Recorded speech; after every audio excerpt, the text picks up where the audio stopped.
Episode की starting वहीं से होती है जब बचपन में पेइसो कैसे एक छोटी सी चिड़िया को अपने हाथ में लेकर उसे प्यार कर रहा होता है। तभी वहाँ उसके पापा आते हैं। तभी पेइसो कहता है पापा। उसके पापा कहते हैं क्या तुम जानते हो कि लाइफ को कौन डिकेट कर सकता है। देन तभी वह अपने हाथ से पेइसो के हाथ को कस के दबा देते हैं। जिस हाथ पर वह चिड़िया थी, दबने की वजह से वह चिड़िया मर जाती है। तभी उसके पापा कहते हैं जो हेवन द्वारा चुने गए हों। ये सब पेइसो हैरानी से देख रहा होता है और उसे बहुत दुख हो रहा होता है। तभी पेइसो की आंखें खुल जाती है जो सो रहा था। देन वो उड़कर अपने लैपटॉप को देखता है जहां वह किसी लड़के की पिक को और उसके बायोडाटा को चेक कर रहा होता है। वह वही लड़का होता है जिसका मर्डर हुआ होता है। फ्लैशबैक में हमें दिखाया जाता है जब वही लड़का कॉफ़ी शॉप पर वर्कर से पूछ रहा था एक्सक्यूज़ मी, क्या आपको पता है चैंगवंग क्लब कहाँ है। वही साइड पर हमें पेइसो को भी बैठे दिखाया जाता है जो ये सब देख रहा होता है। वो वर्कर कहता है चैंगवंग क्लब पीछे है, ये एक प्राइवेट क्लब है। वही पेइसो अपने आप से कह रहा होता है कि कहीं वे डिलीवरी मैन की भी भर्ती कर रहे हैं। गाइस ये वही लड़का है जिसका मर्डर हुआ है। उसके बाद हमें लैन को दिखाया जाता है जो वही कॉफ़ी शॉप पर आई होती है। लैन अंदर जाती है जो कहती है हेलो, हम SID से हैं, हमारे पास कई क्वेश्चंस हैं जो आपसे हमने पूछने हैं। वही हमें ताओ को भी दिखाया जाता है जो फाइल चेक कर रहा होता है। तभी पीछे से लुओ आता है जिसे ताओ कहता है आज आप फिर से समय पर काम पर आए हैं। लुओ कहता है क्या तुम जॉक्सी डिस्ट्रिक्ट की ओर जा रहे हो। ताओ कहता है हाँ, जियो ने आज सुबह फिर से म्याओ से पूछताछ की, इससे उन्हें अहम सुराग मिले हैं। लुओ कहता है क्या है वो। ताओ कहता है म्याओ ने कहा कि उसको वह फ़ोन उसके नगर निवासी साथी ने दिया था। लुओ कहता है नगर निवासी साथी। देन फ्लैशबैक का सीन दिखाया जाता है जब म्याओ सवालों का जवाब दे रहा होता है। म्याओ कहता है उस समय मुझे लगा कि यह भी अजीब था। उसका कारण ये है कि मैंने सुना ही नहीं कि वह यहाँ किसी व्यक्ति को जानता है, लेकिन वह फ़ोन उसके लिए बहुत महंगा था। तभी उसने मुझे बताया कि उसका डिलीवरी के दौरान किसी से झगड़ा हो गया था और उसकी पिटाई की गई थी। उसके बाद मुझे पता नहीं चला यदि दूसरे पक्ष वाले इंसान को अपने किए पर पछतावा हुआ और क्यों, लेकिन उन्होंने उस फ़ोन को काम पूरा करने के लिए खरीदा था। सीन प्रेजेंट में आता है। लुओ कहता है क्या तुम्हें नहीं लगता ये अजीब है। यदि मियाओ सच बोल रहा था तो हेजोंगी को इस फैक्ट को छिपाने की कोई ज़रूरत नहीं थी कि उसका किसी से झगड़ा हो गया है और ये सभी एक साथ रहे थे। अगर दूसरों को कोई जानकारी नहीं होती इसका मतलब है कि वह सच में घायल नहीं था। अगर था तो दूसरी पार्टी को क्या उसके लिए कुछ महंगा खरीदने की ज़रूरत थी। और मैंने कल एविडेंस की जांच की, मेरे साथ आओ। ये देखो, ये सूट ना केवल महंगा है लेकिन ये एक ट्रेडिशनल सूट भी है। यदि वह अपनी उम्र के किसी साथी शहरवासी से मिल रहा था, हेजोंगी पैसों का यूज़ कर सकता था। तो मेरी राय में यदि वह किसी बुजुर्ग को नहीं देख रहा था, वह किसी पावरफुल व्यक्ति का वेट कर रहा था। ताओ कहता है तुम ठीक कह रहे हो। लो कहता है मेरा यही मतलब है। तुम उसी कंक्लूजन पर पहुंचे हो जिस पर मैं पहुंचा था। ऐसा लगता है जैसे हमारे दिल आपस में जुड़े हुए हैं। ताओ मैंने तुम्हें पहले ही बताया था हमारे केस की डिटेल किसी को भी पता नहीं चलनी चाहिए। ताओ कहता है मुझे पता है और चिंता मत करो, हम नियमों के खिलाफ नहीं गए। लो कहता है उन्होंने और क्या कहा। ताओ कहता है पीड़ित के सिर पर एक नोट चिपकाया था। ये ऐसा था जैसे कोई बड़ा छोटे को लेसन सिखाना चाहता हो, वह भी बुली के रूप में। लो कहता है तो तुम्हें लगता है कि वह हेजोंगी से मिलने जा रहा था और वह व्यक्ति जिसने उसके लिए फ़ोन खरीदा था और वह भी 100,000 योन में, वह एक ही व्यक्ति है। हमारे पास कोई सबूत नहीं है। ताओ कहता है ये सही है, इसलिए मैं इसकी और जांच करना चाहता हूँ। लो कहता है ठीक है, हम उस पर आगे बढ़ेंगे। तभी लो कहता है ताओ जी, तुम जानते हो कि मैं पेइसो के बारे में क्या सोचता हूँ। वह लोग सहानुभूति मीन्स एम्पथी डिफिक्ट डिसऑर्डर से पीड़ित है और वे सबसे खतरनाक झुंड है, वह भी आपात के बीच। वे डर को समझते हैं और दोषी को भी, हालांकि उनमें कोई सहानुभूति नहीं होती है। वे खुद को समाज के ऊपर ले जाते हैं और मज़े लेने के लिए दूसरे लोगों के जीवन में हेरफेर करते हैं। और उन लोगों का अंत कैसे होता है इसके बारे में मुझे यकीन है कि तुमने अब तक इसे खूब देखा होगा। ताओ कहता है पेइसो। लो कहता है ऐसा इसलिए है क्योंकि तुमने इसे खुद नहीं देखा।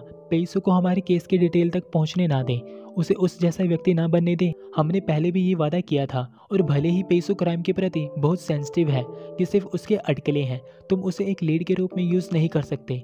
ठीक वैसे ही जैसे हमारे गुरु हमें बताते रहे हैं। ताओ कहता है यानी हमें सबूतों के आधार पर काम करने की ज़रूरत है। लो कहता है अब जाओ तुम। वहीं हमें लैन को दिखाया जाता है जो कॉफ़ी कैफ़े में हेजोंगी की पिक दिखाकर कहती है कि ये वही व्यक्ति है। वो लेडी वर्कर कहती है हाँ। देन लैन लुओ को कॉल करती है और कहती है हेलो कैप्टन लुओ, मैं देखूंगी कि क्या कोई गवाह है। देन कॉल कट कर कर उस लेडी से वह पूछती है एक्सक्यूज़ मी, जब हेजोंगी सामान डिलीवर कर रहा था क्या आपने कभी देखा या सुना कि उसका किसी से झगड़ा हुआ हो। वो लेडी कहती है झगड़ा।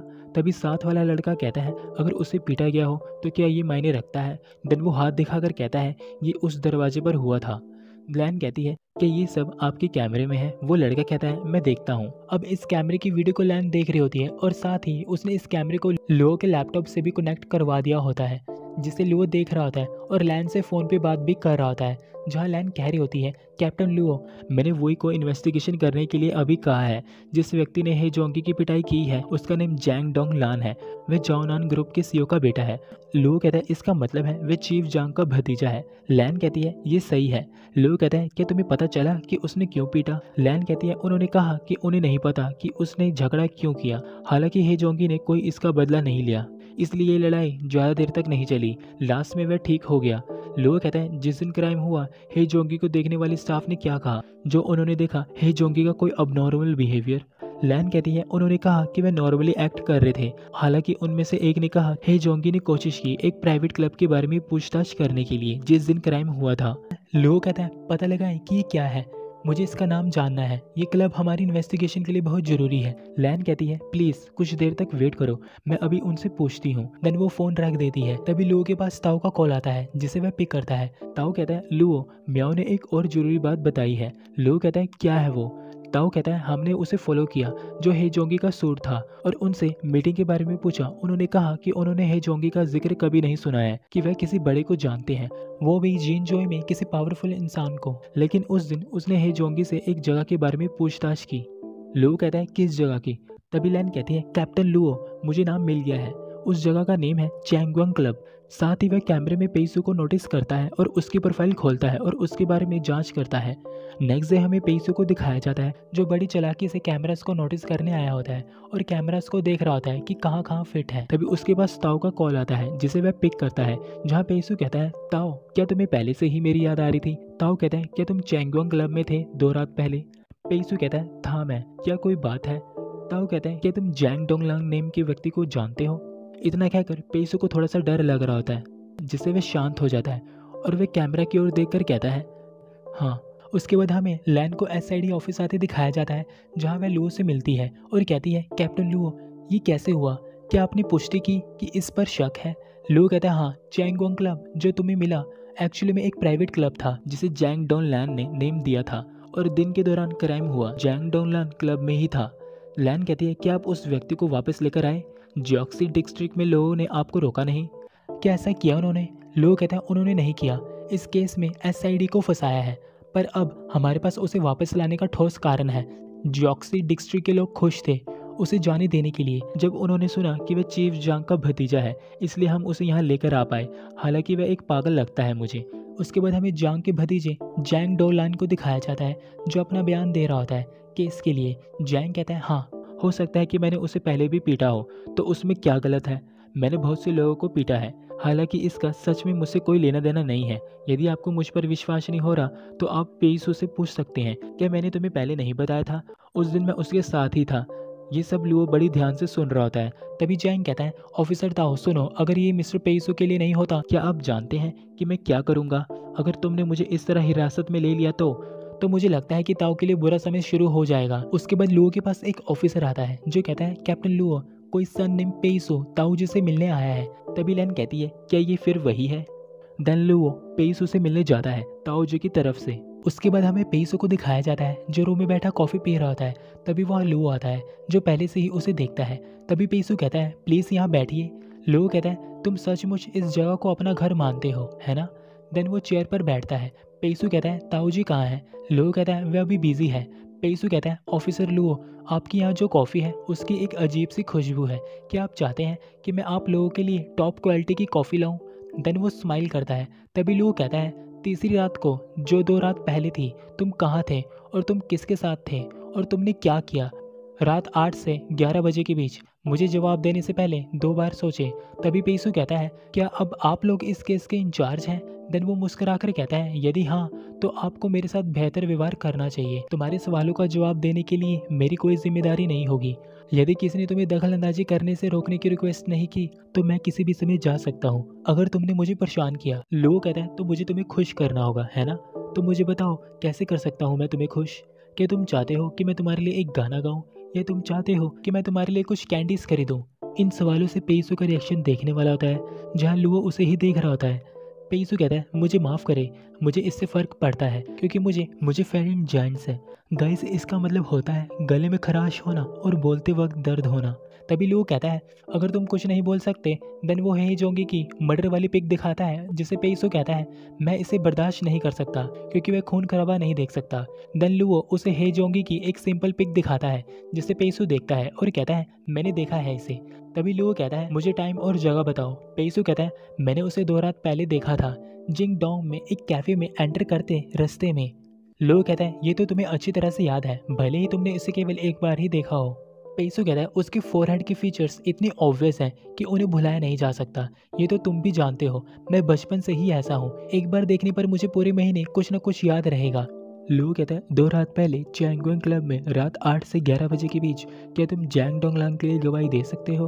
पेइसू कहता है लगभग 8:30 बजे उसने चैंगोंग क्लब की एंट्री पर मुझे रिसीव किया, मैं आधी रात के करीब वहाँ से चला गया, मैंने उसको ग्रीट किया इन 2 टाइम स्लॉट पर। लोग कहते हैं क्या वह 2 ही एकमात्र टाइम स्लॉट है। पेइसू कहता है हमारी मुलाकातों के बीच 3.5 घंटे का समय था। ऑफिसर मुझे यकीन है तुम मुझ पर विश्वास नहीं करोगे, अगर मैंने कहा कि मैं पूरे समय उसके साथ था इसका मतलब है तुम साबित नहीं कर सकते कि उस रात उसके पास क्राइम करने का समय नहीं था। मुझसे ये नहीं हो सकता लेकिन कोई और कर सकता है, यदि ये जरूरी होता तो मैं हर किसी को बोल सकता हूँ जो उस रात उसके कॉन्टैक्ट में आया। लोग कहता है कि तुम मेरी ओर इशारा कर रहे हो कि तुम लोगों को झूठे सबूत गढ़ने की प्लानिंग बना रहे हो, तुम अपने पैसे और अपने बड़े लोगों के अच्छे रिश्तों का यूज कर रहे हो। पेइसू मुस्कुराकर कहता है क्या फिर भी इस क्लब में से केवल कई मॉडल्स शामिल होंगे। कैप्टन लुओ आप जैसा व्यक्ति भी डरता है कि आप सच का पता नहीं लगा सकते। नहीं मैं तुम्हें बताता हूँ जैंग डोंगलांग के लिए अपराधी होना असंभव क्यों है। यदि वह था उसे पर्सनली मारने की जरूरत नहीं होगी, वह किसी और को इस काम के लिए रख सकता था और विक्टिम को भी किडनैप उसके लिए कर सकता था। जियोक्से की पॉपुलेशन इसमें सभी इसलैंड की एक अस्थायी आबादी शामिल है, लोग हर दिन गायब हो जाते हैं, कोई नोटिस नहीं करेगा जब एक भी व्यक्ति लापता हो। लुओ कहता है किलर आमतौर पर जानते होते हैं जब वह कोई क्राइम करते हैं। पेइसू कहता है क्या ये तुम कह रहे हो, तो फिर ये पैशन का क्राइम है। यदि हाँ कैप्टन लुओ इसके अलावा जिसने विक्टिम को बेहोश कर दिया, क्या विक्टिम के शरीर पर कोई चोट के या किसी घसीटने के निशान थे। लुओ कहता है अब पूछताछ कौन कर रहा है। पेइसू कहता है ऐसा लगता है जैसे ये मेरे लिए नहीं है, यदि हाँ तो मेरा सुझाव है कि आप ध्यान उस पर फोकस करें, विक्टिम के रिश्तेदारों और दोस्तों पर। ये अंदर का काम हो सकता है कि वह एक दूसरे के साथ वापस चले गए हों। लुओ कहता है क्या तुम अब जैंग डोंगलांग का नेम क्लियर करने की कोशिश कर रहे हो। पेइसू कहता है मैं सिर्फ मामले को गुण और दोष के आधार पर ले रहा हूँ, ये जुनून के अपराध को डिफेंड किया गया है, अपराधी द्वारा दुर्घटनावश या पीड़ित के किसी अनजान व्यक्ति द्वारा की गई हत्या के रूप में, जब वह थोड़े ही समय में अपनी सोचने की शक्ति खो देते हैं। यदि हाँ तो अपराधी ने इसके बावजूद भी ऐसा किया है। मुझे लगता है कि विक्टिम का सिर कुचल दिया गया होगा। हालांकि अगर मुझे किसी को मारना होता तो मैं चुनता गला घोटना। किसी विक्टिम का गला घोटना एक प्रकार का लंबे समय तक की गई हत्या सच में मजेदार है। कभी कभी ये हो सकता है कि तुम सोचते हो कि कोई व्यक्ति प्यास से मर रहा हो, क्या तुम्हारे पास बैठकर चाय का मजा लेने का समय है। मेरी राय में ये प्रोसेस अननेचुरल है। लोग कहता है तो तुम कह रहे हो लोगों को मारना चाय के मजे लेने जैसा है। पेइसू मुस्कुराकर कहता है ये सिर्फ इच्छा है, मैं कह रहा हूँ कि जैंग डोंगलान अपराधी नहीं है। अगर उसने उसे मार डाला होता तो वह उसकी लाश को ठिकाने नहीं लगाएगा। यदि उसने उसकी लाश को ठिकाने लगाने की कोशिश की, वह इसे जियोक्से की किसी गली में नहीं फेंकेगा जो उसके लिए अनजान जगह है। मैं इसे तर्कशील नजरिए से बात कर रहा हूँ। मेरे अनुमान के अनुसार जैंग डोलान के पिता जैंग जोलिन फेमस जियोनान ग्रुप के सीईओ हैं और उसके अंकल एसआईडी के चीफ हैं। इसके अलावा उसे जीवन भर लाड प्यार मिला है और वह किसी काम का नहीं है। भले ही वह गुस्सा हो, ज़्यादा से ज़्यादा वह तुम्हारी बेइज्जती करेगा। भले ही जघन्य अपराध करना गैर कानून ना हो, मैं मानता हूँ कि उसमें ऐसा करने की हिम्मत नहीं है। सो कैप्टन लुओ, क्या अब मैं जा सकता हूँ। तभी लुओ उसे एक पेपर देता है और कहता है यहाँ साइन करो, और कहता है अपनी स्टेटमेंट कंफर्म करो। तुम्हारे सहयोग के लिए धन्यवाद। पेइसू कहता है इसका मेंशन मत करो, मैंने इसे सिर्फ ताऊजी के लिए किया है। लुओ कहता है मैं तुम्हें थैंक यू देने में ईमानदार नहीं था। देन पेइसू जाने लगता है। तभी वह रुक कर कहता है कैप्टन लुओ, क्या तुम्हें नहीं लगता कि कोई शक तुम्हें इन्वेस्टिगेशन करने की ज़रूरत है। देन वो बैठकर कहता है एसआईडी क्यों है इस केस में इन्वॉल्व हो। ये तुम्हारे केस ने जनता का ध्यान खींचा हुआ है बिना किसी कारण के शुरुआत से, और ये शुरू से ही सिलसिलेवार हत्या है, इसलिए तो तुम लोग इन्वॉल्व थे। नॉर्मली थोड़े समय के बाद इस केस से लोगों की दिलचस्पी खत्म हो जाएगी, लेकिन इस वक्त जियांग डोंगलांग को इस लड़ाई के मैदान में दखल देना होगा। यदि ये वह था एसआईडी जो लोगों को प्रेफर करते हैं, ये एक बहुत बड़ा घोटाला होगा। जिसे लुओ उसकी ओर देखता है। पेइसू कहता है कि ये महज कोइंसिडेंट है या इसके पीछे कोई मास्टरमाइंड है। वैसे भी ये नॉर्मल है, ये बिल्कुल वैसे ही कहावत है जैसे अरे क्या था वो। देन वो उसके पास जाकर कहता है कोई बात नहीं, वैसे भी जी जॉय में कैमरों से निगरानी वाली फुटेज चैंगोंग क्लब के बाहर और शीजी रोड और भी फोटो मैंने उन सभी को तुम्हारे फ़ोन पर भेज दिया है। मैं यहाँ थोड़ा नासमझ हो सकता हूँ। देन लुओ अपना फ़ोन चेक करता है जहाँ पर सारी फ़ोटो सेंड हो रही होती हैं। पेइसू कहता है मुझे विश्वास है कि तुम लोगों को भी ये मिलेगा, बस ऐसे बिहेव करो जैसे नॉर्मल लोग होते हैं। मैं तुम लोगों को कुछ सुराग प्रोवाइड कर रहा हूँ। देन वो जाने लगता है। तभी पीछे से लुओ कहता है पेइसू ये अगले वीक का है ना? 7 साल हो गए कि तुम अभी भी इस पर विचार कर रहे हो? ये सुनकर पेइसू रुक जाता है और सोच में पड़ जाता है। ये कौन सी बात होती है, ये हमें आगे चलकर पता चलेगा। तभी वह डोर खोलता है जहाँ सामने लैन होती है जो उसी को ही देख रही होती है। तभी पेइसू दरवाज़ा खोलकर चला जाता है। और ये पार्ट मैं यहीं पर ख़त्म कर रहा हूँ। गाइस मैंने ड्रामा कंटिन्यू नहीं किया क्योंकि मुझे इसका अच्छा रिस्पांस नहीं मिल रहा था। अगर मुझे इसका अच्छा रिस्पांस मिलेगा तो ऑब्वियसली मैं इसे कंप्लीट कर दूंगा। हे गाइस वीडियो कैसे लगी, क्या मैं इस ड्रामा को कंटिन्यू रखूँ? नेक्स्ट पार्ट के लिए मुझे कमेंट्स में जरूर बताएं। अगर आपको मेरी वीडियो अच्छी लगे तो वीडियो को like and share and comments जरूर करें। इसी तरह के ड्रामास को एंजॉय करने के लिए मेरे चैनल को सब्सक्राइब जरूर करें।